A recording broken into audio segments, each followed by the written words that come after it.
우리 주님의 평화가 여러분과 함께하기를 축복합니다.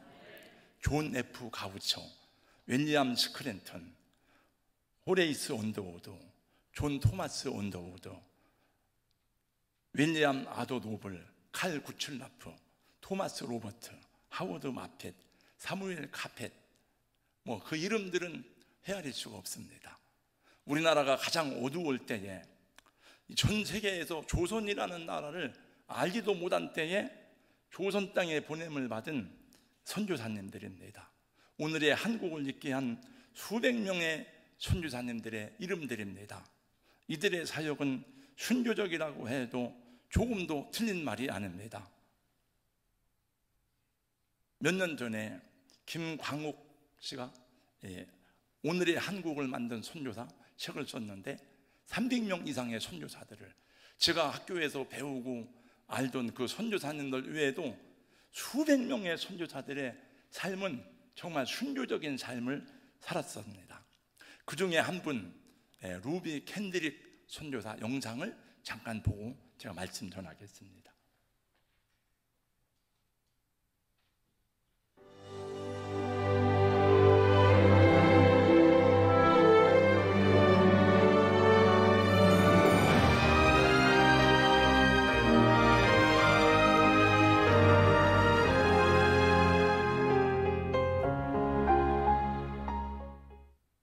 만일 내게 천의 생명이 있다 해도 조선에 바치리라. 25 꽃다운 나이에 세상을 떠난 루비 캔드릭 선교사의 묘비명 앞에서 고개가 저절로 숙여집니다. 1883년 1월 미국 텍사스에서 태어난 캔드릭 선교사. 1905년 캔자스 여자성경 전문학교를 졸업한 후 미국 남감리교 선교부를 찾아 조선 선교사로 가겠다고 자원하지만 선교사 파송 연령 제한에 걸리고 맙니다. 할 수 없이 기도하면서 2년을 준비해 1907년 감리교회의 청년운동인 텍사스 청년연합회에서 활동을 시작합니다.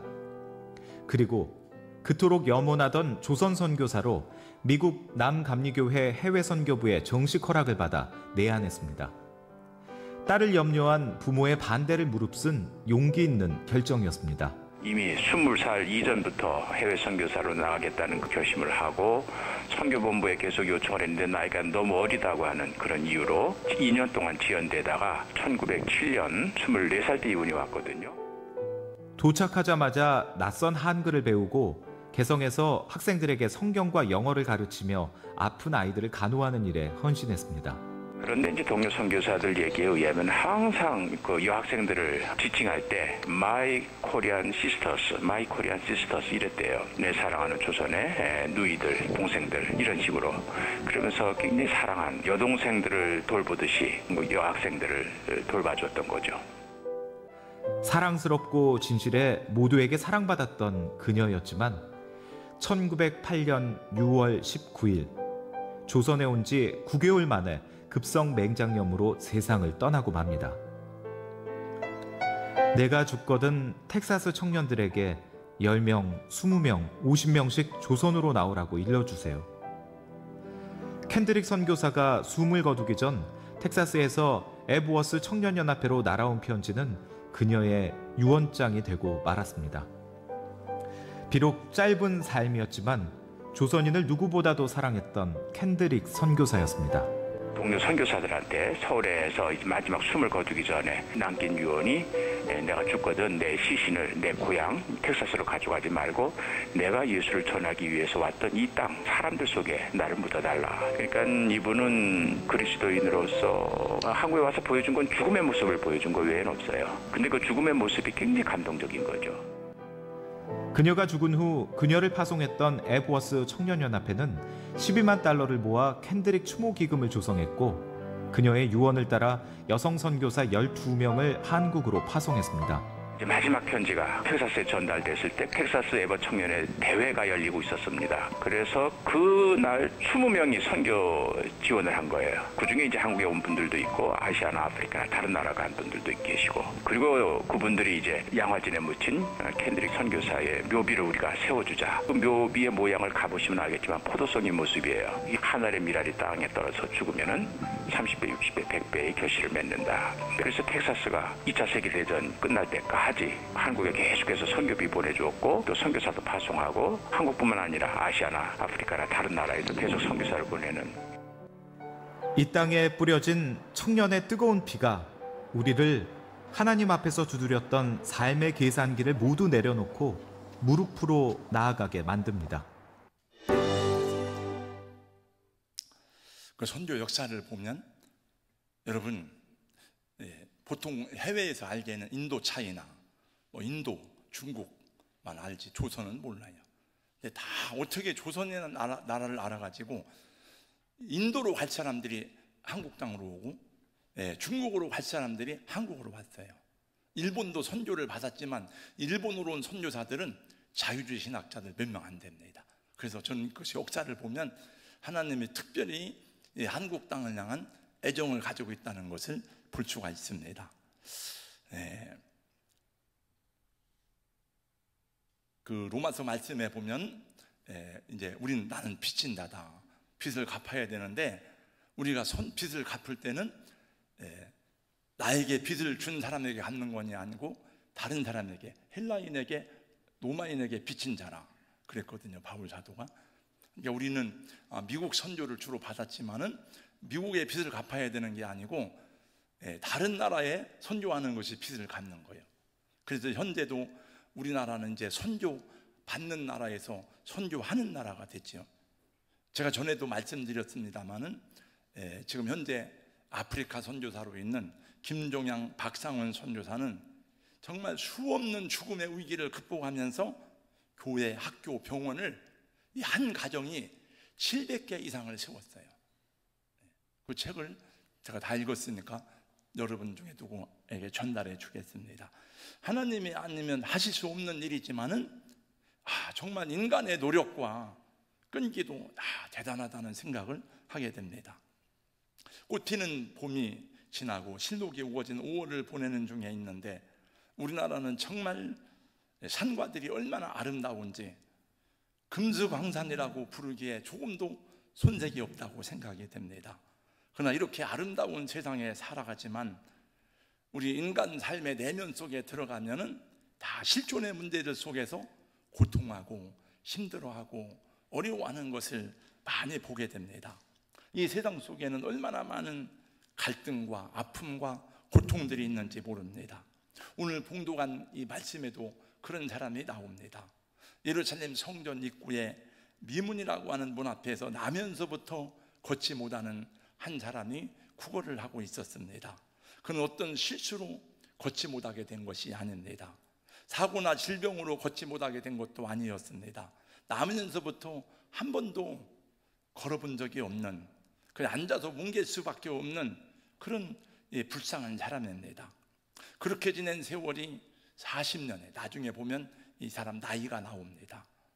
성전 앞에서는 언제나 구걸하는 사람들이 줄지어 서 있었습니다. 왜냐하면 하나님의 성전으로 올라가는 사람들에게 동정이나 자비를 구하는 것이 비교적 수월했기 때문일 것입니다.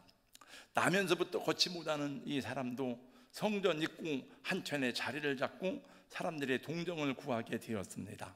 365일 매일 변화도 없고 새로운 내일에 대한 기대도 없고 그냥 먹고 살기 위해서 구걸하는 것이 그의 일이었습니다. 그 일을 하도 오랫동안 하다가 보니까 부끄러움도 없어지고 쑥스러움도 없어졌습니다. 이제는 사람들을 보면 저 사람이 돈을 줄 사람인가?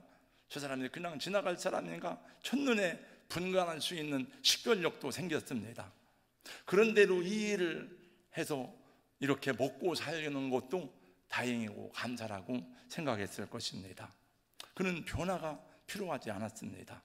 아니, 변화는 곧 두려움입니다. 만약 그에게 어떤 변화가 일어난다면 이 밥자리도 끝입니다.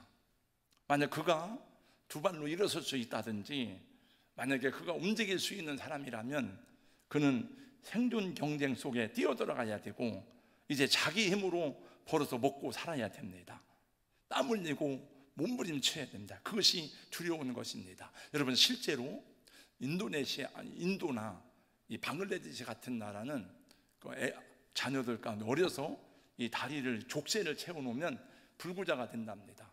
그럼 이 아이는 일해서 먹고 사는 것보다 구걸에 먹고 사는 게 편하니까 부모들이 일부러 그렇게 하는 일도 상당히 많습니다. 그래서 일어나기를 아예 포기해 버렸습니다. 지금은 우리나라에 거지가 없죠.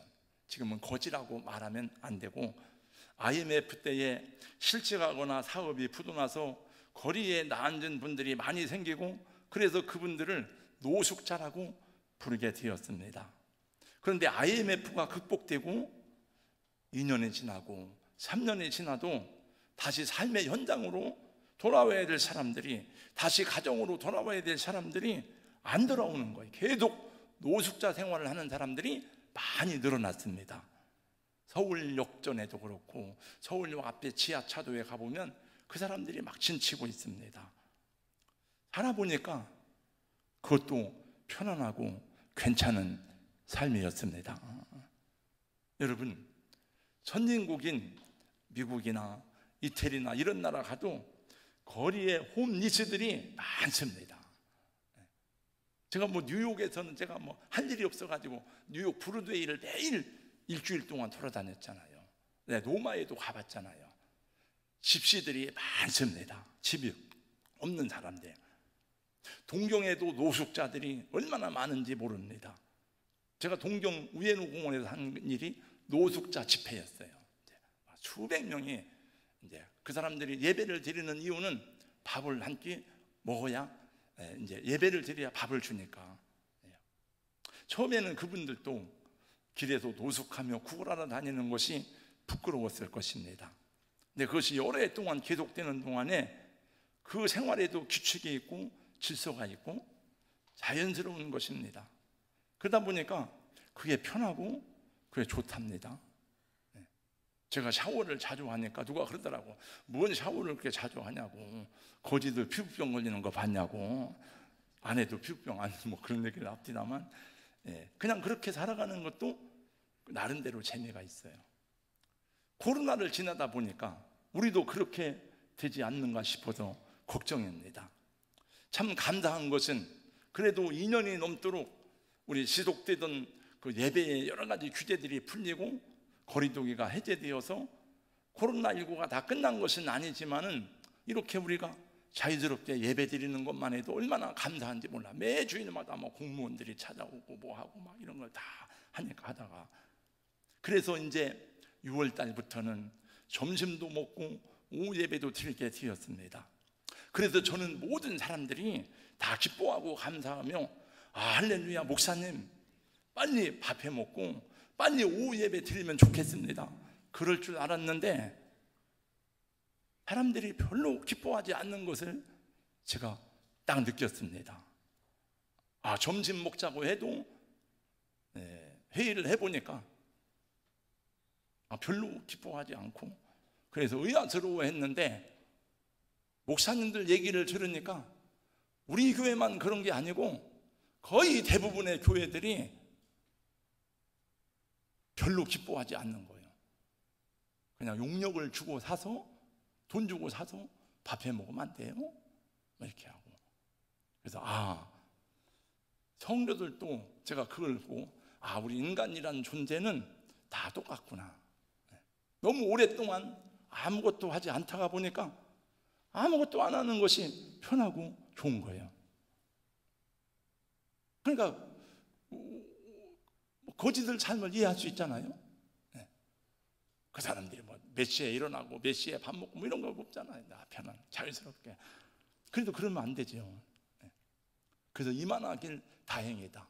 코로나가 3년 4년 갔더라면 진짜 믿음 있는 사람만 살아남고 나머지는 다 구원받지 못하겠구나, 이런 생각도 하게 되더라고요. 제가 연합회장 하는 동안에 연합회 회계로 섬겨주셨던 동대전 성결교회의 이영철 장로님, 사업도 잘하고 선교를 많이 하는 분이에요. 개인적으로도. 어느 날 장로님이 다 우리 연합회 일을 끝냈는데 얘기를 하더라고요. 목사님, 큰일입니다.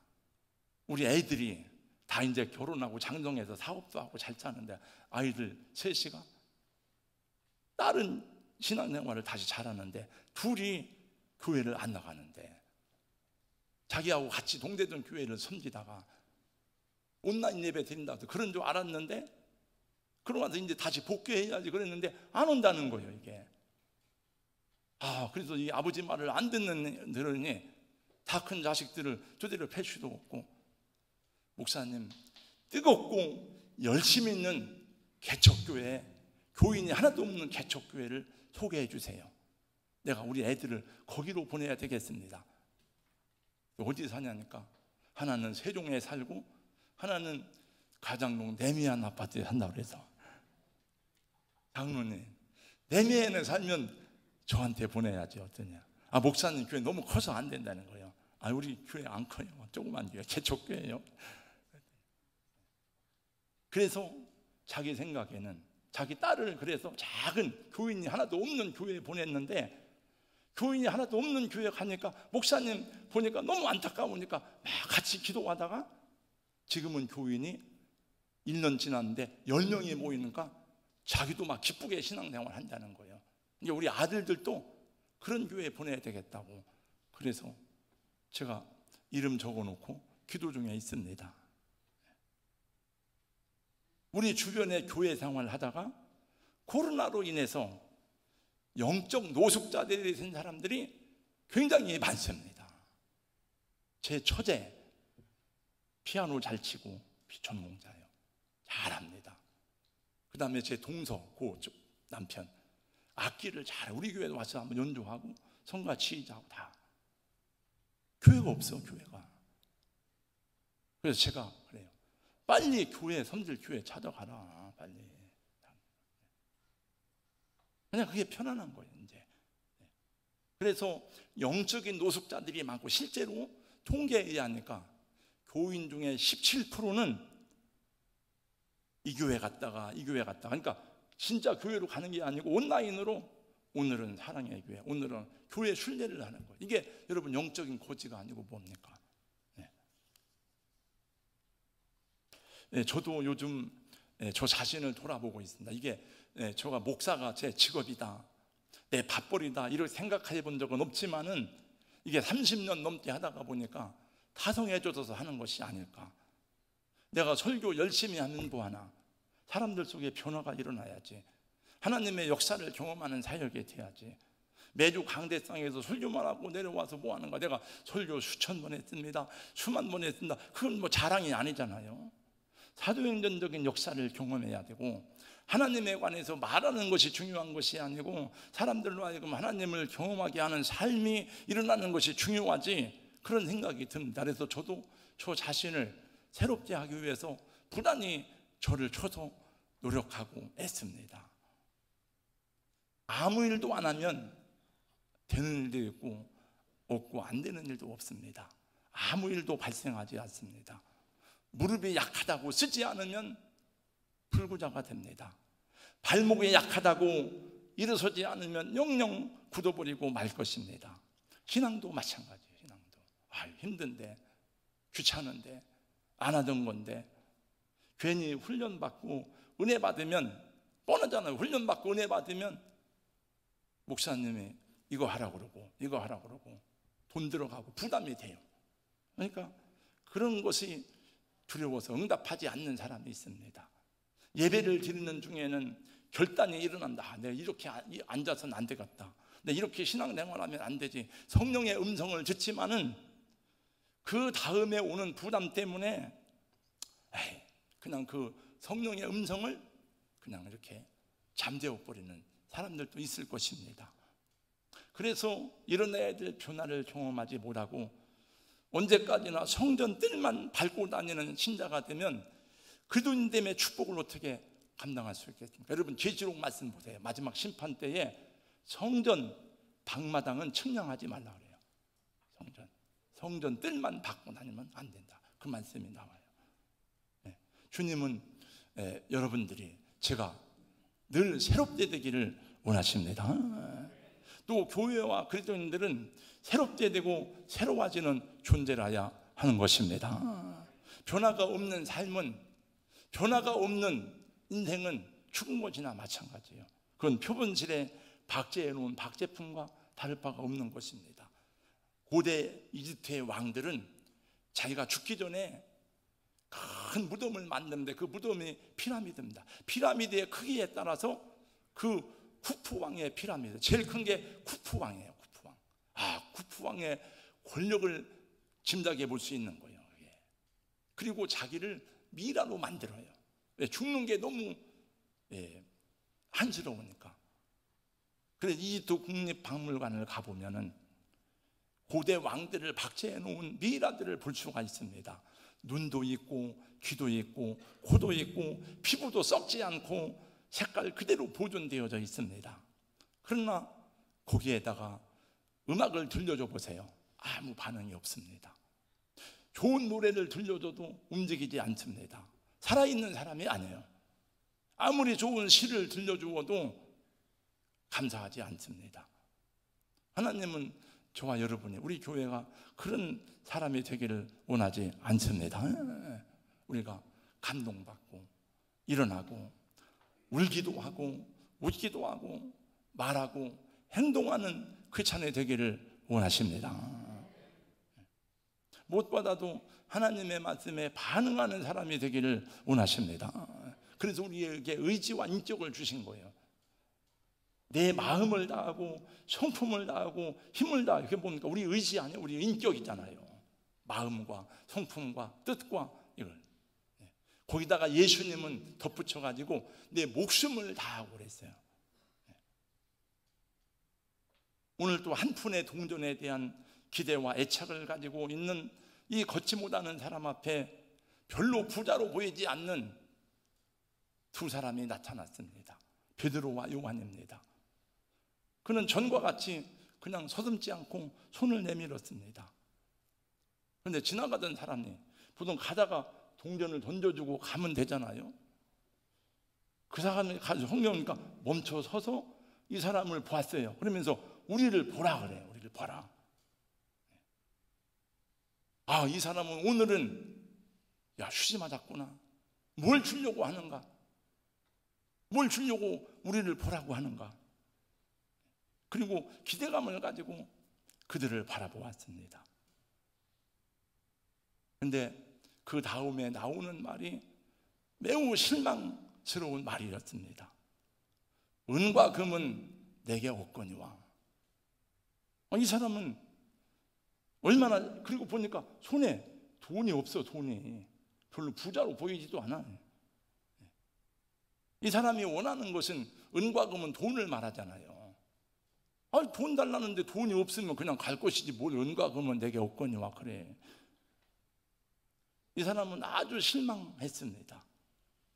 이 사람이 원하는 것은 은과 금이지 뭐 다른 걸 원하는 게 아니에요. 근데 그 다음 말이 이 사람의 길을 번쩍 뜨이게 했습니다. 은과 금은 내게 없거니와 내게 있는 이것을 내게 주노니 곧 나사렛 예수 그리스도의 이름으로 일어나 걸어라. 그리고 여러분, 베드로의 손이 그 메마르고 차지찬 이 걷지 못하는 사람의 손을 잡아 일으켰습니다. 여러분, 베드로가 평생 고기 잡는 사람 아니에요. 그러니까 손이 얼마나 우악스럽고 힘이 있겠습니까? 이게 막 금을 던지는 사람이니까. 그래야지 잡아 일으켰습니다. 그 안진뱅이의 발과 발목에 힘이 생겼습니다. 움직이기 시작했습니다.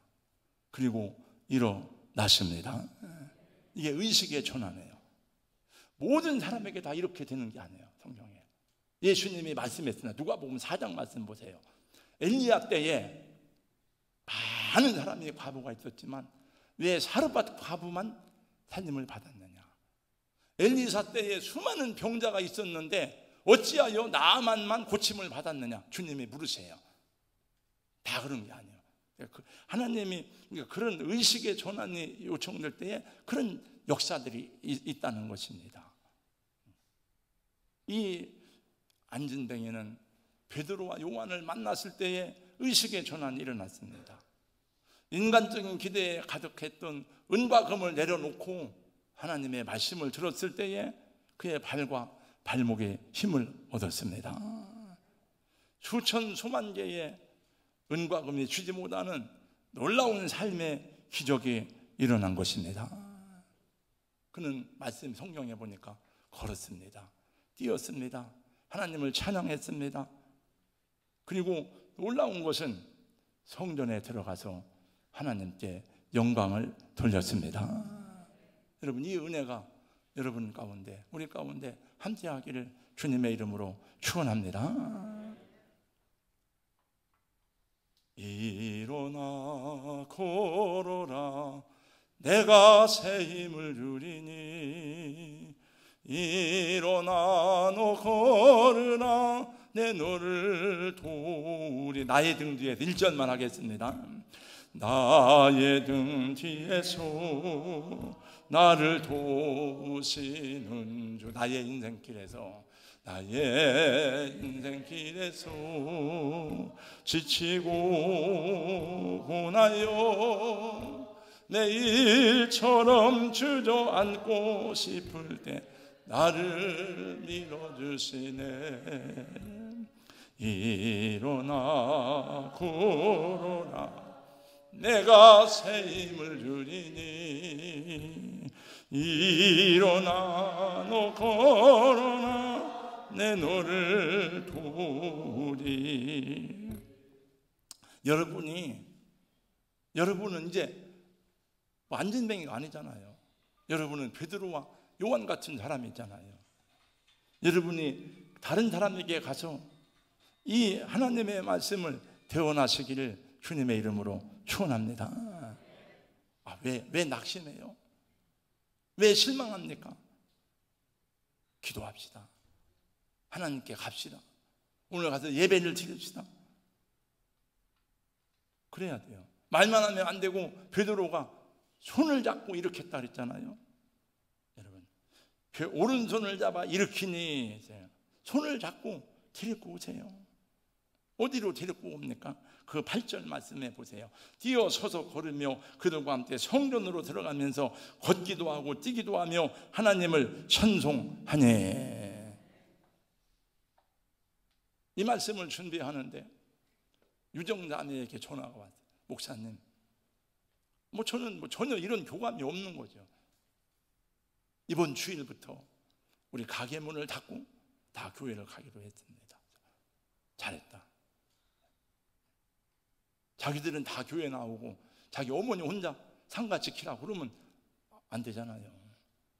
잘했다. 넘어지는 것을 겁내는 아기는 절대로 걸을 수가 없습니다. 여러분, 넘어지는 것을 겁내는 아이는 절대로 자전거 타는 법을 배울 수가 없습니다. 사고 나는 것을 겁내는 사람은 운전을 할 수가 없어요. 제 아내도 운전 면허증이 있는데 장롱 면허증입니다. 제가 운전 레슨 하다가 한 번 부닥쳤는데 그 뒤로부터는 겁나가지고 못한다고 하니까 그거 하지 말아라 그냥 그랬어요.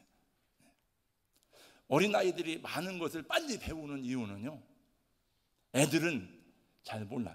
넘어지는 것을 두려워하지 않아. 애들은. 그러니까 그래서 어른들이 애기 보는 게 힘든 거예요. 다 애들은 막 그냥 달려가고 뛰어가고 해요. 근데 애들한테 야, 뛰지 마, 걷지 마, 무릎 깨진다 그러면 여러분, 애들은 못 걸어요, 못 뛰어요. 무릎 보호대를 채워주고 뛰고 달려야 돼. 애들은. 신앙생활도 마찬가지입니다. 시험 드는 게 괜히 이런 거 하다가 안 되면 어떻게 하지? 시험 드는 게 두렵고, 그러면 평생토록 하나님의 은혜와 능력을 경험하지 못하고 살아가다가 그냥 신앙생활 마치는 거죠. 오늘 본문 8절의 말씀 보세요. 뛰어서서 걸으며 함께 성전으로 들어가면서 걷기도 하고 뛰기도 하며 하나님을 찬미하는, 이 걷지 못하는 사람은 성전에 들어가 본 적이 없고, 그리고 그 당시 신학에서는 이 사람은 죄인으로 보는 거예요. 뭔 죄를 졌길래 저런 장애가 있는가? 그건 하나님의 뜻이 아니지만, 그러니까 성전에 들어갈 수가 없는 거예요. 베드로와 요한과 함께 성전으로 들어갔어요. 성전 앞에도 누가 들어가나 누가 나오나, 오늘 예배당 앞에서도 누군가 사람들이 선거운동 하더라고요. 다 이렇게 제가 음료수 갖다 줬습니다만, 예배당에 얼마나 모이나, 사람들이 얼마나 가나, 그런 것만 보는 거예요. 저 동산교회 어떤 교회인가? 자기는 하나님과 아무런 상관이 없어요. 이제 비로소 하나님 앞에 가게 된 거예요. 걷기도 하고 뛰기도 하면서 가슴 속에 흐르는 감사와 감격으로 주님을 찬송하며 성전 안으로 들어갔습니다. 나 주를 멀리 떠났다 이제 옵니다. 나 죄의 길에 시달려 주여 옵니다. 나 이제 왔으니 내 집을 찾아 주여 나를 받으사 맞아주소서. 우리 성도 여러분, 아직도 나오지 않는 분들을 찾아가시기를 주님의 이름으로 권면하고 축복합니다. 안 나오는 사람 많아요 지금. 가서 손을 잡고 데려오세요. 그 집 앞에 가서, 이 선생님 안 나오면 나 안 가고 끝까지 기다릴 거예요. 그러면 한 번, 두 번 하다가 세 번만 하면, 보통 한 번이면 다 나와요. 세 번이면 다 나와요. 장로님들이 가서 안 나오는 사람들 앞에 가서, 내가 오늘 주님의 명을 받고 왔노니 이 선생님 안 가면 안 갑니다. 나도. 그래 보세요 여러분. 어떤 분은 500번 가서 한 번 데리고 왔더라고요. 500번이 아니라 우리 아들이 살릴 것 같으면 5,000번이라도 해야지. 5,000번이라도. 우리 기독교는 일어나는 종교입니다. 오늘 제목이 그렇잖아요. 저를 따라서 해주세요. 일어나라. 아니 크게 일어나라. 주님의 명령이다. 보세요. 나인성 과부의 죽은 아들을 향해서 예수님이 말씀했습니다. 누가복음 7장 14절. 청년아, 내가 네게 말하노니 일어나라. 회당장 야이로의 딸을 향해서 주님이 명령했습니다. 달리다굼, 소녀야, 내가 네게 말하노니 일어나라. 38년 된 병자에게 명령하였습니다. 일어나 내 자리를 들고 걸어가라. 요한복음 1장. 누가복음 6장 8절 말씀해 보니까 손 마른 사람에게 부끄럽잖아요. 주님이 나오라 그래요. 나오라. 일어나 한가운데 서라 그래요. 그냥 창피하게 그냥 고쳐주고 보낼 것이지. 일어나 나와라. 한가운데. 사도행전 14장 10절. 바울이 말 큰 소리로 이르되 내 발로 일어서라 하니 그 사람이 일어나 걷는지라. 사도행전 9장 34절. 애니아야, 내 자리를 들고 일어나 정도 내라. 그 깔고 뭉개는 냄새나는 자리를 던지고 일어나라는 거예요. 누가복음 21장 28절. 이런 일이 시작되기를 시작하거든 일어나라. 머리를 들라. 너희 속량이 가까웠느니라. 아가서 10장 이하의 말씀. 나의 사랑하는 자가 내게 말하여 이르기를 나의 사랑, 나의 어여쁜 자야, 일어나서 함께 가자. 겨울도 지나고 비도 그쳤고 지면에는 꽃이 피고 새가 노래할 때가 이르렀는데 비둘기의 소리가 우리 땅에 들리는구나. 나의 사랑, 나의 어여쁜 자야, 일어나서 함께 가자. 거기 술람매 여인은 성도를 말하고, 일어나서 함께 가자고 말하는 솔로몬은 그들을 예표하는 겁니다. 코로나도 다 끝나고 했으니까 코로나 뒤에 숨어서 우물쭈물 대지 말고 일어나라. 목장 모임도 하고 다시 기도하고 하라 그거예요. 여러분, 코로나의 무덤에 갇혀서 변명하던 자리에서 일어나시기 바랍니다. 여러분이 깨어 일어나야 다른 사람들을 일으킬 수가 있는 거예요. 자꾸 움직여야 돼요. 걸어야 돼요. 지난 4월인가? 한 2달쯤 전인가? 언제? 냉장고에서 꺼낸 김치를 막 먹는데 막 이가 쉬어가지고 못 먹겠어요. 그래 조금 찬 음식을 먹으면 막 이가 쉰 거예요. 그래서 다시 이빨 운동을 시작했습니다. 여러분 다 운동해야 돼요. 우리가 이빨도 계속 나이 들면 여러분 우리 몸을 지탱시켜주는 게 뼈가 아닙니다. 근육이에요. 근육이고 다 이렇게 움직여야 돼요. 근육을 살려야 됩니다. 눈도 눈알을 계속 운동을 해줘야 되고 이빨도 계속 그전에 제가 하다가 안 했어요. 한 300번 막 하는 거야. 그냥 차 정차해서 있으면 심심한 할 일 없잖아요. 그러면 이빨 두드리는 거예요. 또 이제 아침에 일어나서 손운동, 제가 새벽 4시에 일어나면 항상 100번 하는 100번 머리 두드리기 다 움직여야 돼요. 목양교회 성실한 목사님은 70 저하고 10살 차이인데 아직도 은퇴를 안 했어. 벌써 은퇴를 해야 되는데 이제 지금 아마 금년에 은퇴합니다. 후임자 왔고 했는데 저 목사님 푸시업 한번 해봐. 푸시업을 막 20분을 하는 거예요. 계속. 그러니까 건강해요. 굉장히 건강해요. 열중 가락이 없어도 산을 오른다. 김홍민 씨 아시죠? 물론 그분은 2021년에 조난당했습니다만은 북미 최고봉인 맥킬리 산에 오르다가 동상에 올려가지고 열 손가락을 다 잘랐어요. 손가락을. 그리고 난 다음에 수술을 이 엄지 손가락 자른 거하고 수술을 요 근육을 살려가지고 이걸 가지고 숟가락을 껴서 밥을 먹고 그럴 수고 막 이게 이 손가락이 얼마나 귀한지 몰라. 그리고 나서 이 사람은 2006년에 히말라야 가셔보름, 시샤팡마, 2007년 5월 달에 에베레스트 정상을 맞는 등 장애인으로는 세계 최초로 7대륙 정상을 정복하고 8,000m가 넘는 히말라야 14개를 그 정상에 등정했어요. 그리고 지금 2년 전인가 그 히말라야에 그 브로드 피크 등정한 다음에 하산하다가 조난당해가지고 죽었죠. 그 여한이 없어 이 사람은. 왜냐하면 산이 좋아서 산을 다니는 사람이니까. 산이 좋아서 산 다니는 사람은 산에서 죽는 게 영광이고, 장기려 박사님 같은 분은 정말 의사로서 마지막까지 의술을 하고 복음 전하다가 세상을 떠났고, 주의 종들은 복음 전하다가 세상 떠나는 게 최고의 기쁨이고 뭐 그런 거죠. 다. 어제 매일 성경 묵상 내용이 도전을 주는 말씀이었습니다. 블레셋의 침공 앞에 왕도 떨고 다 떨어. 그리고 이길 수가 없어요. 저 사람들은 창과 칼을 가졌는데 우리는 이 철공들이 없어가지고 다 창과 칼이 없는 거예요. 싸울 수가 없어요.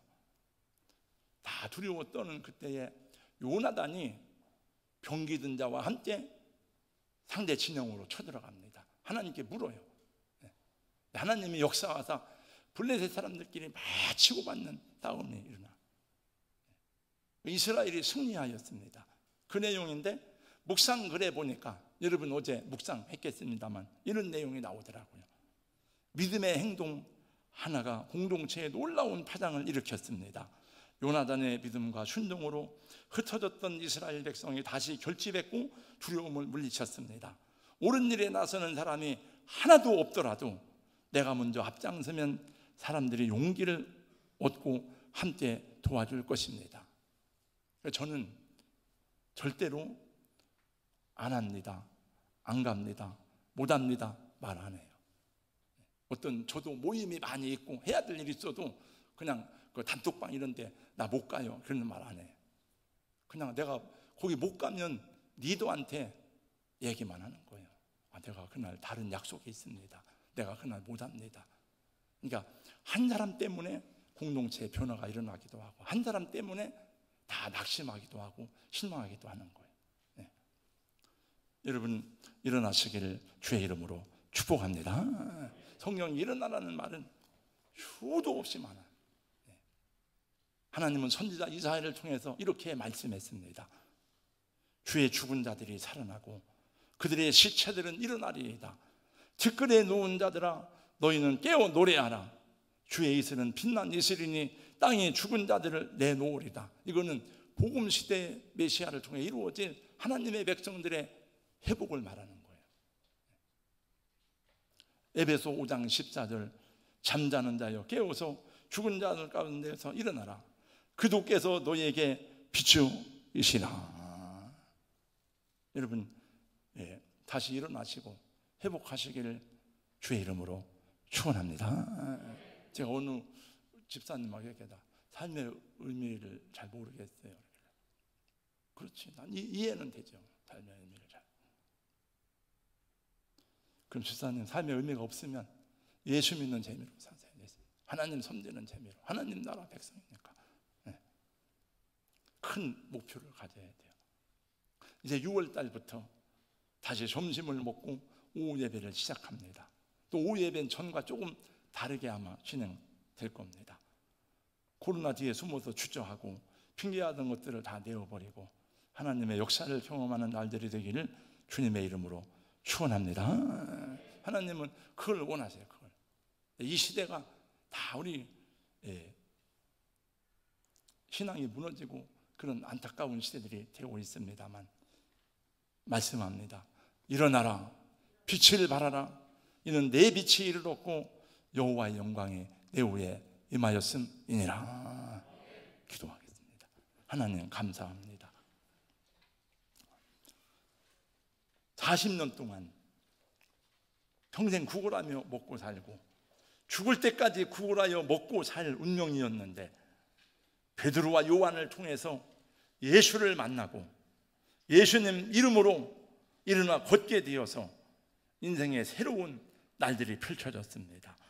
주여, 우리 성도님들에게도 이 은혜를 허락하여 주시옵시고 우리가 다 축복의 통로가 되어서 낙심한 사람들, 믿음을 잃어버린 사람들 찾아갈 수 있도록 도와주시고 그들을 손잡아 이끌어 주 앞으로 나올 수 있도록 우리에게 역사하여 주시옵소서. 예수님 이름으로 기도하옵나이다. 아멘.